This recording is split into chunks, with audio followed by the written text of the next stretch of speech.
How the NBA got into business with an African dictator. ESPN a few days ago puts out this expose documentary and article talking about how the NBA, the National Basketball Association, the premier basketball league of the world, is collaborating with the authoritarian and tyrannical regime of Paul Kagame.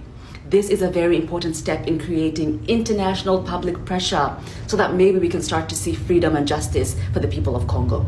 So ESPN examined the partnership for more than a year, interviewing NBA executives and coaches, Rwandan officials and opposition figures, US government sources, human rights experts, and investors in the NBA's Africa business valued at nearly $1 billion as of 2021. The Basketball Africa League. This is when the NBA decided to spread its wings and go into the African market, an untapped, extremely exemplary talent that comes when it comes to basketball in Africa. So the NBA, instead of approaching a decent government, goes and talks to Paul Kagame in Rwanda.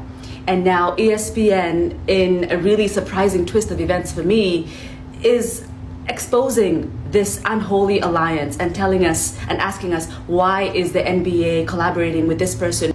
So we want answers to these questions, and this is a very important step. Rwanda has been known to procure the services of billion-dollar British PR firms. Public relations is very important to them. Look at that. Arsenal not planning to end visit to Rwanda deal despite court ruling against government's asylum policy. We know how all that went. Check out that sleeve. Only a government that wants to clean up something, that wants us to look away from some human rights violations, would go to these lengths. I mean, I think Arsenal needs to go back to the drawing board as far as sponsorships are concerned, because we're not flying Emirates on account of what they're doing in Sudan, and we're definitely not visiting Rwanda. If you don't have time to watch the documentary, I urge you to at least read the article and share it widely. Word of mouth is very important when it comes to putting public pressure.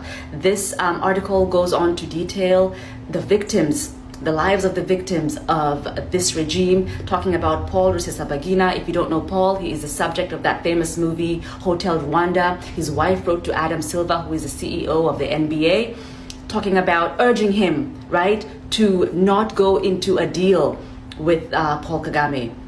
And we know that the NBA takes its cues from the State Department, the US State Department. So this is very, very important. Don't overlook this. This government has gone to great lengths to clean up its image, and we have to ask ourselves why. And we know why. We have seen what they're doing in the east of the DRC. We cannot let this impunity and tyranny continue to happen. Free Congo. Living a dream, living the African dream. Express your Pan-Africanism with Pan-African lifestyle apparel. Each piece in our collection embodies the spirit of Pan-Africanism, celebrating Afro culture, philosophy, and symbolism. A portion of every purchase supports social impact initiatives across Africa. Get your piece at panafricanlifestyle.com.